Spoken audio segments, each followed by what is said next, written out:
O Burger King nasceu e se desenvolveu copiando outras empresas. Ele copiou o McDonald's e também roubou a ideia de uma barraquinha da Flórida. Mas hoje é gigante e vale bilhões de dólares. Nesse vídeo eu vou te contar a verdade completa, tá? Completa da Burger King, que teve até uma história de um ataque com um machado. Vamos ver?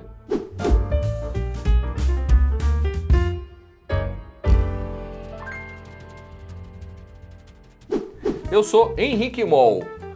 Vivo, transpiro o empreendedorismo, sou dono de um dos maiores grupos de franquias no Brasil, que é o Encontre Sua Franquia. Tenho 7 redes de franquias, centenas de franqueados, e aqui no YouTube o meu papel é ajudar, trazendo conhecimento para as pessoas serem protagonistas da sua vida, para que a gente possa contribuir para um país melhor.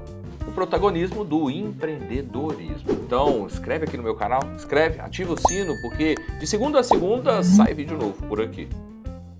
Com certeza, o Burger King é uma inspiração no mundo dos negócios e um exemplo, claro, de sucesso de uma marca. Mas, na verdade, o segredo da rede é um conceito roubado. Deixa eu te explicar. Lá em 1952, uma tendência ficou bem popular no mercado dos Estados Unidos, que era o drive-in, ok? As pessoas estavam deixando de lado as refeições caseiras para escolherem hambúrgueres baratos, batatas fritas gordurosas e milkshakes que eles recebiam direto de seus carros, que eram servidos por garçonetes servidas com fantasias e chapéus de papel. A líder desse movimento de fast food era a McDonald's, que foi criada por 2 irmãos. Eles desenvolveram uma linha de montagem revolucionária para a época, que era mega rápida. E aí conseguiam produzir grandes quantidades de comida em tempo recorde. As filas para comprar os hambúrgueres eram grandes. Tem até um filme que mostra bem essa história do McDonald's. Não sei se você já viu, chama Fome de Poder. Eu recomendo, é um filme muito bom. Mas a questão toda é que esse sucesso surpreendeu 2 empreendedores, Keith Kramer e Matthew Burns. Eles ouviram falar do McDonald's e resolveram ir conferir de perto como funcionava, porque o negócio estava bem popular. Eles ficaram impressionados com a facilidade da operação e aí começaram a pensar em como criar um negócio parecido e levar aquele conceito rápido para outros lugares. Porque naquela época o McDonald's tinha uma única loja ainda. Mas claro que eles não tiveram acesso aos segredos do McDonald's, então aí já tinha um desafio. Encontrar uma forma de produzir alimentos em grande escala e em alta velocidade. Eles começaram a pesquisar e descobriram 2 máquinas inovadoras no mercado. A primeira era a máquina de milkshake instantâneo, que conseguia produzir até 6 milkshakes por minuto. A segunda máquina era a forno instantâneo, que usava um sistema de transporte automatizado e aquecimento elétrico para cozinhar hambúrgueres e tostar pães ao mesmo tempo. Os pães tostados caíam em uma cesta e os hambúrgueres eram mergulhados em um molho especial de mostarda e ketchup junto com os temperos. Todo o processo da carne crua ao hambúrguer com molho levava mais ou menos 90 segundos. Para o Keith e para o Matthew, que estavam preocupados com o volume na produção em vez da qualidade do produto, a máquina pareceu perfeita. Eles iam conseguir competir com o sistema rápido do McDonald's. E aí, eles compraram as máquinas e abriram seu primeiro restaurante em Jacksonville, na Flórida, com o nome de Insta Burger. No papel, o negócio parecia perfeito, mas já começou mal. Pro azar dos fundadores, a máquina de hambúrgueres que eles compraram tinha vários problemas. Ela quebrava quase todos os dias e a qualidade dos hambúrgueres era ruim. Não era saboroso de verdade. A ironia é que se essa máquina não fosse tão ruim, o Burger King como a gente conhece hoje nem existiria. Mas eu vou te contar essa parte mais para frente, então continua acompanhando o vídeo para saber. Enquanto os criadores da marca estavam construindo o primeiro Instaburger em 1953, eles conheceram a pessoa que seria seu primeiro franqueado, que foi o David David, o que, Mendonça? Não sei falar não, gente. David, Mendonça? Edgerton. É isso aí, gente. Foi o David. Para os íntimos, foi o David. Na verdade, o David estava no processo de se tornar um franqueado da Dairy Queen, que é uma rede de fast food que também tem hambúrgueres, sorvete e batata frita. Ele viu a obra do Instaburger acontecendo e pensou que ali ia ser uma nova unidade da marca em que ele estava investindo. Por isso, ele parou para conversar com Cliff e Matthew, e aí eles explicaram que, na verdade, o negócio era deles e que eles estavam começando a expandir a rede. Os dois viram o Dave como uma oportunidade e começaram a falar da maravilha que era o negócio deles, da rapidez do sistema, do alto faturamento, mesmo que não fosse completamente verdade. E aí eles fizeram uma demonstração de como a máquina automática de hambúrgueres funcionava e como ele conseguia produzir com rapidez. Por sorte deles, naquele dia a máquina funcionou perfeitamente. E impressionou muito o David. E aí ele abandonou o processo com a franquia que estava comprando e fez uma parceria para abrir sua própria unidade da Instaburger. Ou seja, antes mesmo de abrir a primeira unidade, a rede já tinha uma segunda. Olha para você ver, o David queria investir em Miami, mas tinha uma condição: mudar o nome da marca para Instaburger King. Ele até desenhou um logotipo novo, com um rei sentado em cima de um hambúrguer e um braço em volta de um milkshake gigante. O Keith e o Matthew gostaram muito da ideia e continuaram a partir daí. Presta atenção no que eu vou falar aqui agora. Eu nunca fiz algo que eu vou fazer agora. Para você que me acompanha aqui no YouTube, sabe do meu objetivo, produzindo conteúdo para fazer com que as pessoas sejam protagonistas da sua vida através do empreendedorismo, levantando a bandeira do sistema de franquias para que você não reinvente a roda, repita aquilo que já foi validado para que você tenha resultado no teu negócio. É o seguinte, nós criamos uma condição nas marcas que eu sou proprietário dentro do grupo Encontre Sua Franquia, e lá nós temos 7 opções em setores diferentes, com investimentos diferentes. Criamos condições que eu nunca fiz, e olha que a gente está no mercado há 13 anos. Eu nunca vi nada igual no sistema de franquias. Nada igual.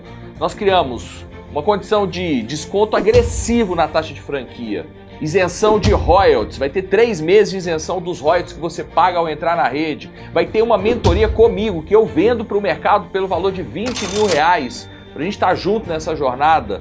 Criamos lives exclusivas para falar de marketing, para você entender bem, educação financeira, acesso à convenção, condição exclusiva para uma segunda unidade.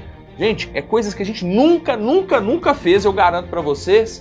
E é o seguinte, é agora ou nunca mais você vai ver algo como a gente está fazendo agora. Se você quer mais detalhes para ingressar em uma franquia em condições nunca antes vistas, eu vou deixar o link aqui do site Encontre Sua Franquia para você entrar lá e se conectar com a marca para que o time possa te dar todos os detalhes. Presta atenção, é agora ou nunca. Nunca mais você vai ver um vídeo meu como esse.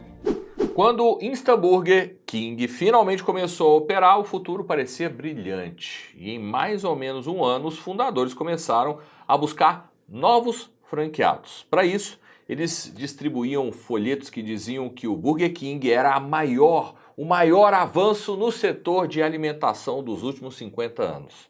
Eles previam um investimento de $20 mil para abrir uma franquia e divulgavam que o negócio poderia se pagar completamente em até um ano. Se você tivesse um desses panfletos naquela época, podia ter acreditado que era uma excelente oportunidade para abrir seu próprio restaurante. Eu tenho certeza disso. Mas se você tivesse acreditado, teria perdido muito dinheiro. Por quê? Para começar, o serviço do Burger King era muito confuso para os clientes.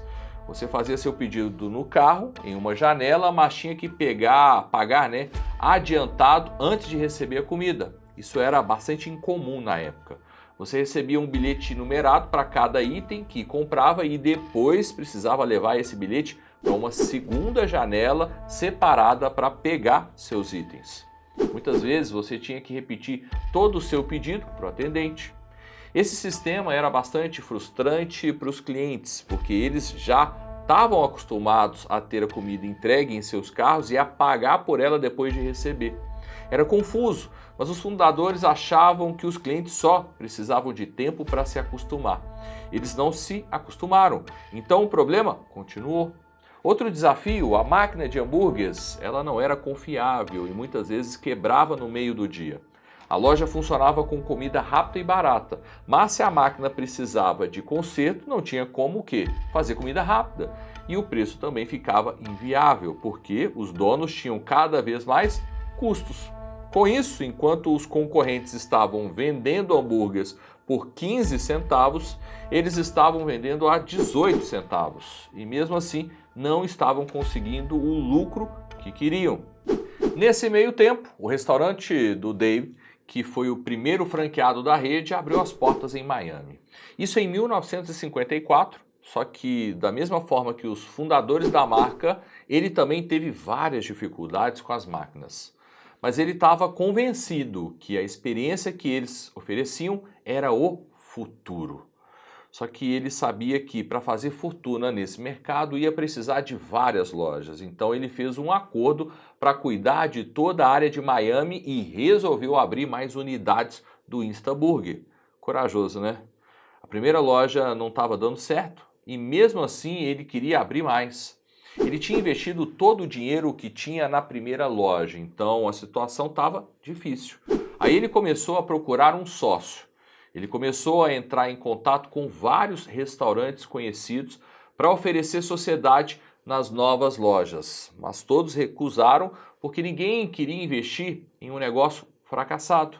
Ele conversou com várias e várias pessoas e muita gente deu um conselho: falar com um homem que tinha um pequeno restaurante ali na região. É aqui que a gente começa a conhecer o quarto e último protagonista do Burger King e com certeza a pessoa mais importante na história da marca, James McLamore. Ele é uma pessoa que sabia superar dificuldades. Ele nasceu em 1926 em uma família rica, mas com a crise de 1929 o pai dele perdeu tudo o que tinha. Pouco tempo depois, o avô do James faleceu. E aí a situação da família ficou ainda pior. A mãe dele também ficou doente e foi internada em um hospital psiquiátrico e ele nunca mais viu a mãe. Com tudo isso, ele e o pai mudaram para a fazenda da avó dele, mas um incêndio destruiu a cidade inteira. E a avó foi forçada a vender a maior parte dos bens para a família ter o mínimo para sobreviver. E olha isso. Isso aconteceu quando ele, ainda era muito novo. O futuro parecia sombrio, para o James. Mas ele se esforçou e conseguiu se matricular na universidade. Ele chegou lá com só $11 no bolso, mas se formou em 1947 e aprendeu a trabalhar com negócios e gestão. Ele trabalhou muito, principalmente em restaurantes. E aí economizou tudo que podia até abrir o próprio restaurante em Miami, na Flórida, justamente onde a primeira franquia do Instaburger foi aberta. O restaurante do James não tinha um grande diferencial e tinha lucros modestos. E aí o James foi apresentado ao Dave, franqueado do Burger King, que estava procurando por um sócio. O David explicou que o restaurante dele só tinha 3 meses de funcionamento, mas que ele tinha o direito de abrir mais lojas em toda Miami e que só precisava de um parceiro para ajudar. James ficou super atraído pela ideia. E aí, quando eles estavam quase fechando o negócio, James pediu para analisar os registros financeiros do negócio. Quando ele pediu isso, David entregou para ele uma cesta de pêssegos cheia de recibos e contas pendentes. Contabilidade não era o forte dele e além de ser desorganizado, o David estava tendo prejuízo com o negócio. Mas você pensa que o James desistiu? Nada disso, na verdade ele ficou ainda mais empolgado. Ele achava que o negócio era bom e que eles podiam fazer muita coisa juntos. Então viraram sócios. Para isso, James vendeu o restaurante que tinha e investiu cada centavo no Instaburger King de Miami. E essa parceria foi o que moldou o futuro de sucesso do Burger King. Mesmo com um problema de qualidade com os equipamentos da marca, os sócios começaram a abrir mais 2 lojas. Para evitar ficar sem dinheiro, o James convenceu um investidor e aí conseguiu 65 mil dólares. Mas aí, em vez de usar o dinheiro para reduzir as dívidas do negócio e pagar os empréstimos, eles fizeram o quê? Abriram mais 3 lojas. 3 lojas de um negócio ruim e que estava dando prejuízo. Loucura, né? Só que aí aconteceu uma coisa. Em um dia movimentado em uma das lojas, a máquina de hambúrgueres quebrou de novo. Então não tinha como vender, porque não tinha como produzir. O David já estava tão cansado daquela situação, tão frustrado, que ele pegou um machado na caixa de ferramentas dele e destruiu a máquina. A situação foi engraçada, mas depois eles ficaram preocupados que agora não tinham nenhuma máquina defeituosa para usar. Um novo forno ia precisar ser construído pela fábrica e isso podia demorar. Mas o David resolveu que ia construir uma máquina melhor. Para isso ele conversou com um mecânico de Miami e os dois tentaram, erraram e depois de 3 semanas criaram uma nova máquina. Em vez de eletricidade, ela usava gás para fazer os hambúrgueres e se mostrou muito mais confiável na hora de operar. E com isso, ele ainda conseguiu criar o sabor grelhado dos hambúrgueres, que virou marca registrada da rede. Com a máquina nova, o Burger King de Miami começou a ganhar mais dinheiro, passou a produzir em grande quantidade e a máquina parou de quebrar. Destruir a máquina antiga com o machado, né? Forçou o David a criar algo melhor. E aí ele mudou completamente a história da rede a partir daí. Enquanto isso, os donos da rede, Keith e Matthew, ainda estavam tendo prejuízo e não conseguiam entender por que o negócio estava dando errado. Eles achavam que a localização da loja era a culpada. E aí passaram o negócio para dentro de um trailer, que era móvel e que podia ser mudado de lugar se fosse necessário. Os sócios de Miami ficaram sabendo dessa nova proposta e foram até a sede da marca para ver de perto e entender se valia a pena mudar o modelo das unidades deles. Eles chegaram e ficaram observando do lado de fora da loja por 2 horas. Em 2 horas, a loja não vendeu nada. Aí o James resolveu dar uma volta pela área e a 1 quarteirão de distância ele descobriu uma barraca de hambúrgueres, pequenos e simples, mas que tinha uma fila enorme de clientes ao redor do prédio. Ele decidiu entrar na fila e, enquanto esperava, viu que quase todo mundo estava pedindo um hambúrguer que tinha pão, carne, tomate, alface, picles, cebola e maionese. Eram hambúrgueres muito maiores do que o Burger King vendia. Ele comprou um hambúrguer para ele e para o sócio e depois de comerem, eles concordaram que aquele era o melhor hambúrguer que eles já tinham comido. E aí, resolveram que tinham que criar algo parecido para suas lojas. A ideia já nasceu pronta. O produto ia se chamar Whopper. Ia ser recheado. E o Burger King ia ser a casa do Whopper. Eles arriscaram e resolveram vender por 37 centavos cada um, o que era bem caro para a época. Porque o McDonald's, por exemplo, vendia por 15 centavos. Mas a aposta valeu a pena. E ainda tinha o diferencial do sabor grelhado, que conquistou rápido os clientes. Finalmente eles tinham alguma coisa para diferenciar a marca. Pelo que eu estou falando, você já viu que todas as ideias de sucesso do Insta Burger King, na verdade, foram emprestadas de outros lugares, né? Para começar, os donos copiaram o conceito do fast food no McDonald's. Depois, David e James copiaram os ingredientes de uma barraquinha de hambúrguer. Isso é normal, os negócios fazem isso. O que diferencia um do outro é a execução e o que ele entrega no final. Por isso que poucos meses depois de se tornarem a casa do Whopper, o negócio em Miami viu as vendas e o faturamento crescer. Pela primeira vez, as coisas estavam realmente começando a dar certo. Eles tinham um bom hambúrguer, um equipamento confiável, um produto popular, um nicho de mercado e clientes recorrentes. Mas enquanto estavam lucrando em Miami, o Insta Burger da Flórida estava em decadência. Vendo o sucesso em Miami, eles começaram a grelhar os hambúrgueres também, mas no fogão comum, em vez da nova máquina. E aí já era tarde.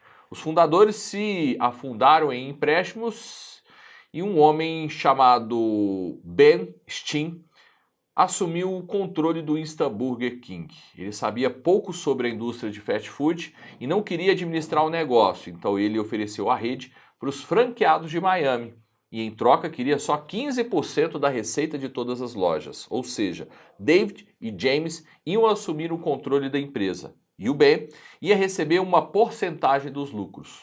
O acordo funcionou bem e o contrato foi assinado no final de 1959. O que significava que David e James finalmente tinham um controle total sobre as operações do Insta Burger King. Na verdade, ao longo dos anos, eles lideraram a empresa e se tornaram os responsáveis por vender franquias para outras pessoas em todo o mundo. A partir desse momento que eu falei, as coisas começaram a mudar de figura em toda a empresa. Para começar, ela perdeu o Insta no nome e virou Burger King. Depois, com o rumo do negócio, os novos donos definiram novas metas e queriam se tornar a principal franquia de alimentos nos Estados Unidos e superar o McDonald's. Mas a tarefa era muito difícil. Para você ter uma ideia, em 1962, o Burger King abriu 7 novas lojas e teve um lucro líquido de 73 mil dólares. Enquanto isso, o McDonald's abriu 107 novas lojas no mesmo período e teve um lucro de mais de 439 mil dólares. Eles continuaram crescendo com o tempo, mas o processo ainda era muito lento. O McDonald's era muito grande, mas eles não iam desistir. O que eles precisavam era da parceria certa que ia aplicar o dinheiro no negócio. E eles conseguiram isso em 1967 com a empresa Pillsbury, uma das maiores produtoras de alimento do mundo. Eles fecharam o negócio por 18 milhões de dólares e as lojas do Burger King foram vendidas. James e David continuaram responsáveis pela marca e ficou combinado que eles teriam total autonomia para lidar com o negócio, mas agora com mais recursos. Só que não foi isso que aconteceu. A empresa compradora se envolveu cada vez mais nas decisões. E com o tempo, David desistiu e saiu da rede. Mas o James continuou no negócio e pressionou para eles crescerem mais rápido o número de franquias. Mas a Pillsbury achava que a expansão feita até aquele momento tinha dado autonomia demais para os franqueados. E não era essa a ideia da franquia. Então eles diminuíram o ritmo para definir padrões mais rígidos. Foi bem o que? Frustrante para o James. Em 1972, o McDonald's estava inaugurando uma nova loja todos os dias, enquanto o número do Burger King tinha caído para 91 no ano. Desapontado, o James também se afastou do negócio e ele passou a ser 100% responsabilidade da empresa que tinha comprado a rede. E dá para ver que a marca continuou sendo um sucesso, né? A gente vê no número de unidades que existem hoje, são 19 mil lojas. O que eles fizeram foi criar um plano de expansão consistente e também ganhar dinheiro de outras formas. Para isso, eles trouxeram para o negócio um alto executivo do McDonald's, chamado Donald Smith. E a marca começou a adquirir mais lotes onde suas lojas podiam ser instaladas, porque aí, além de ganhar dinheiro com as franquias, o Burger King passou a ganhar dinheiro com o aluguel dos espaços. O Donald também aumentou o cardápio, mudou os designs de lojas e ajudou a padronizar a aparência de todas as unidades do Burger King. Essas mudanças deram uma base sólida para o crescimento de toda a marca. Hoje, a rede Burger King tem um valor de mercado estimado em mais ou menos 10 bilhões de dólares. O negócio já mudou de dono, passou por várias empresas de investimento ao longo do tempo, mas continua se expandindo e é uma das gigantes do fast food no mundo. Aqui no Brasil, ela aparece na lista das 15 maiores franquias do país. Se é um negócio que chama a sua atenção, você pode entrar em contato com a marca pelo site dela para saber mais sobre os modelos de franquia. O investimento médio é de 2,5 milhões e o faturamento de uma unidade gira em torno de R$500 mil por mês. Você conhecia toda essa história que eu trouxe aqui no vídeo? Comenta aqui pra mim, tá, gente? Comenta aqui o que você achou desse conteúdo, se você gostou desse tipo de vídeo. Eu recomendo você também, ó, assistir o vídeo que eu deixei aqui do lado sobre McDonald's, que é outro ícone, né, do sistema de franquias. Então, vai lá, vai ver.